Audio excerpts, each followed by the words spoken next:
Well, I think I'm better off waiting for the new timing cover. I only say that because this guy here, I have been trying like heck to get that plug out to inspect the pressure release on it, and I cannot for the life of me get that thing out. I've drilled a hole just big enough to get my slide hammer in there, and it wasn't moving. The slide hammer was just destroying the plug. I even got a size up drill bit and was able to get it in there, but it's just not working. So I don't want to risk that with the new to me timing cover. So what I'm gonna do is probably, I don't know, I might just put this online as the oil pump not working, and maybe somebody can get lucky with machining it. I can't, so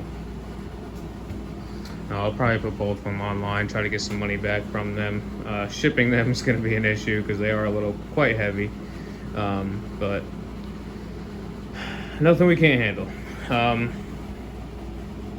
So that's probably going to be the plan with these timing covers. I wanted to try, see what would happen, and it did not at all work in our favor.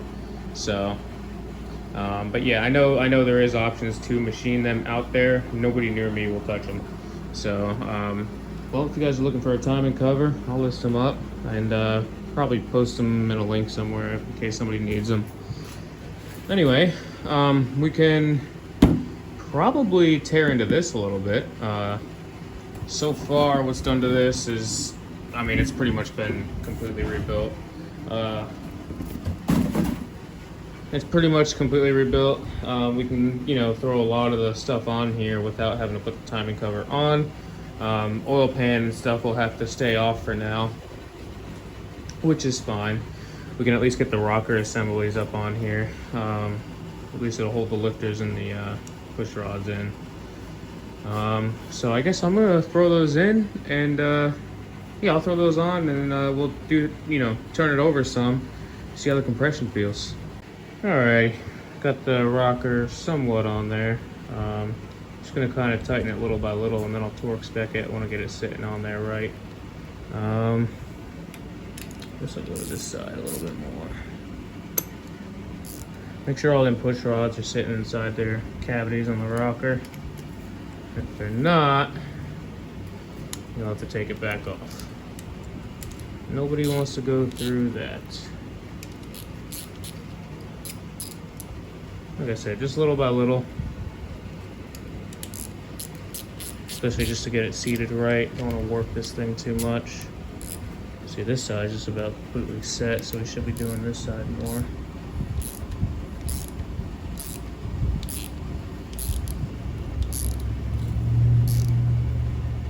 There we go.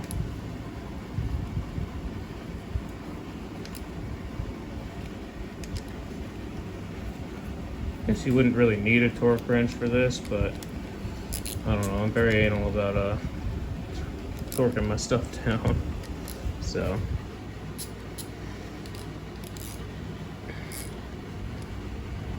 couldn't find any brake clean, so I just used some carb clean to clean this thing off. Same thing pretty much. Probably pour some oil on there. It'll work in on the first startup. Okay. Let's see if any of those valves are compressed a little bit. Some of them should be. That one's down a little bit. Once I start turning it over, we'll be able to see that a lot more. But let me go ahead and torque these down. And then I'm sure my torque wrench is probably dead. I left the batteries in it. But yeah, let me grab my torque wrench and then we'll torque them down. Alrighty, so the torque spec on these is 200 inch-pounds. Let me reiterate, you do not need a fancy torque wrench like this one to get this job done. You can just get a regular inch-pound torque wrench and do the exact same thing that I'm doing right now. They sell the cheaper versions at Harbor Freight of this exact thing. They work just as well as this high dollar one here. The only reason I have this because I used to do this for a living, so I wanted to have the best of the best, and lo and behold, after years of experience, that never even made a difference. So if you are a technician, do not go onto Snap-on trucks. So according to the service manual, there is no, this is Cornwell, which is a little bit cheaper. Anyway, there's no like set torque sequence for this. I just started off at the center one here and just kind of went, you know, worked my way out, back and forth. They all should be torqued, but I'll go around it one more time just to make sure. Back and forth, very simple. It's not much to these 3/8.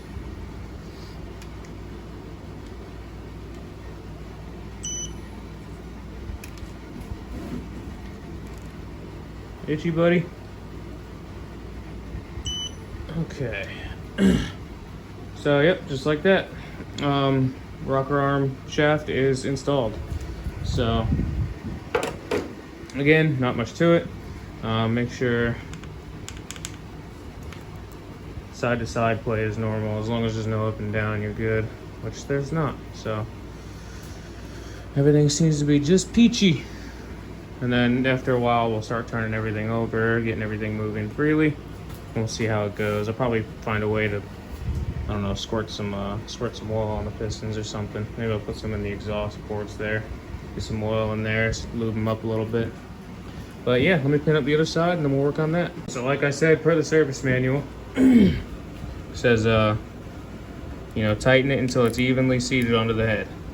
So go ahead and goes on here, little by little, kind of work back and forth until the whole thing is fully seated.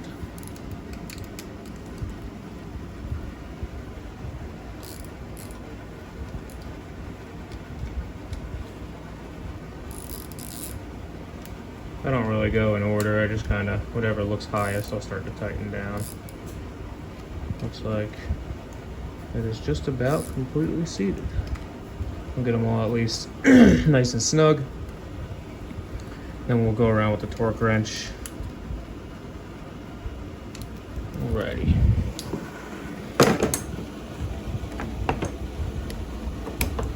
Grab our trusty torque wrench. Keep it too fancy for me sometimes. It says I have to recalibrate it. We'll just ignore that. And go ahead and start tightening.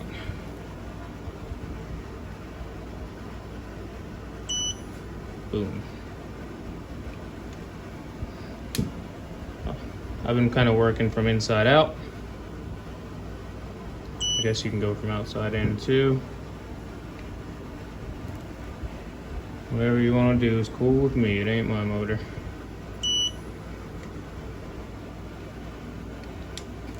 I think this one-handed is a little bit trickier than I thought.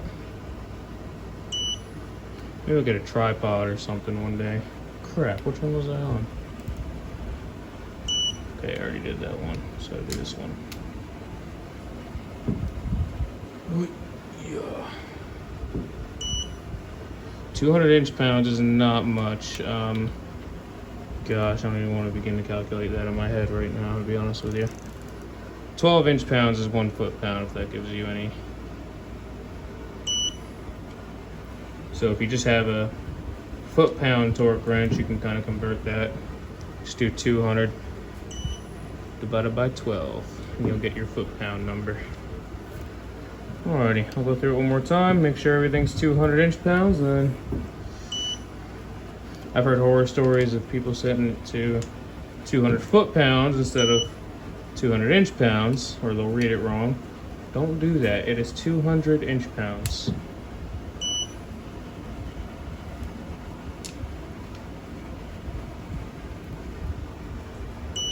If you guys want to list the torque specs, I can provide that if needed. Usually can be found online, but I actually have the service manual factory service manual from Chrysler, so which is actually very hard to find for these. There's not much. Before I worked at a Chrysler dealer, I was trying like heck to find the factory service manual. You can find the factory service manual on, like, you know, not for these, but like for like the second gen Rams and stuff. You can find those pretty easily, and that and like the old TJs and stuff like that. So I would have found those quite easily, but these things are a nightmare to find. Alrighty, so everything looks pretty good. I don't know why they're all even like that. I don't know. Maybe the motor's toast, who knows? I'll find a socket for this and then we'll start spinning it over. Is this one gonna fit it? No, I'm not that lucky. Let me find a socket. I'll get some oil down in these exhaust ports really quick. Just something to kind of help it just a little bit, not much.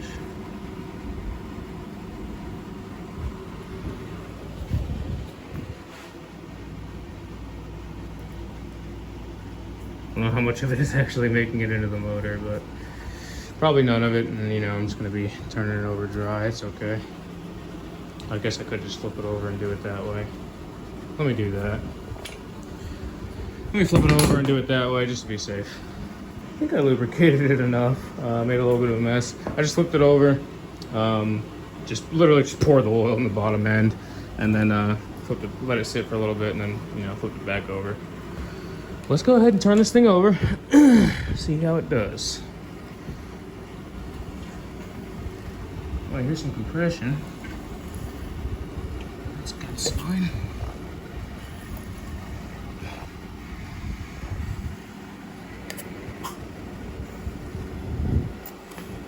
I don't know if you guys hear that.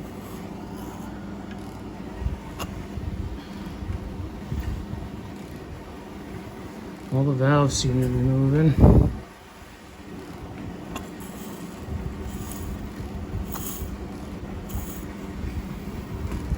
It's a little hard to spin over. I'm not sure exactly why.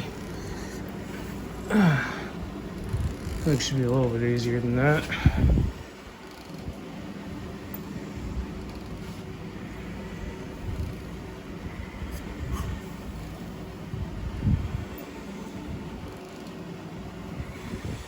I don't hear any valves contacting pistons.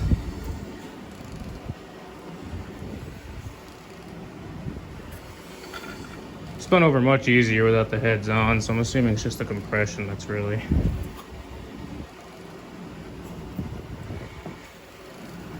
Whew.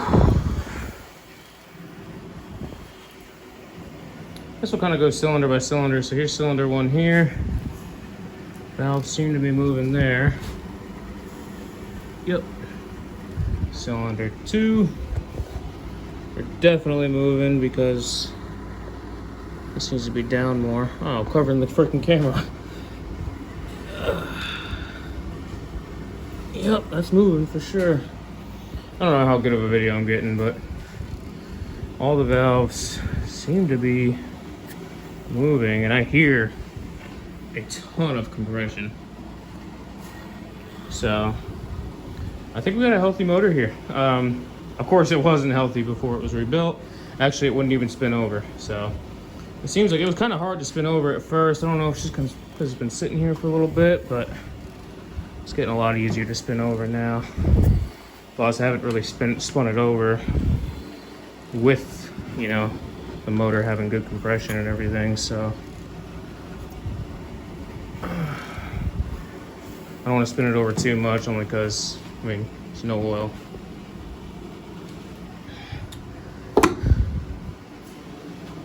Okay,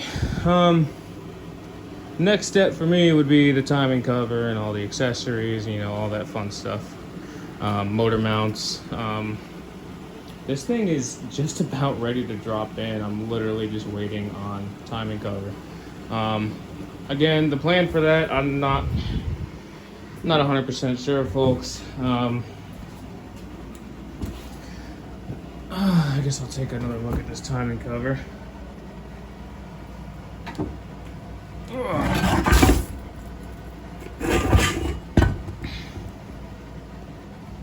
So there is some deep scoring in there. I'm I'm not sure if I should take that risk. I guess I'll post up this video and leave the other timing cover on order for now. Whenever I was messing with it, whenever I grabbed it and pulled it off the other engine, I kind of spun it and I did hear it suck. So problem is that I got to get that plug out, and I've been having a heck of a time trying to get it out of that one over there. I'm not exactly. It looks like somebody already tried to get it out at one point, or that this timing cover has been, you know, or the oil pump has already been rebuilt on this one, which it sure does look like that. So I have no idea. I know I could have sworn there was a plastic plug of some sort that usually goes right here. Both of mine are metal, and I cannot for the life of me get them out. So I don't know if it's the actual spring or, you know, the... Actually, I got an oil pump kit right behind me, so I can use this for reference.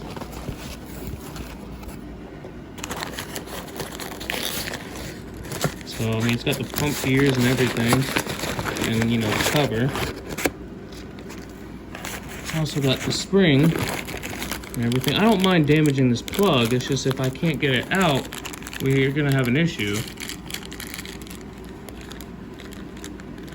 I think it was this piece here, that's usually plastic on them.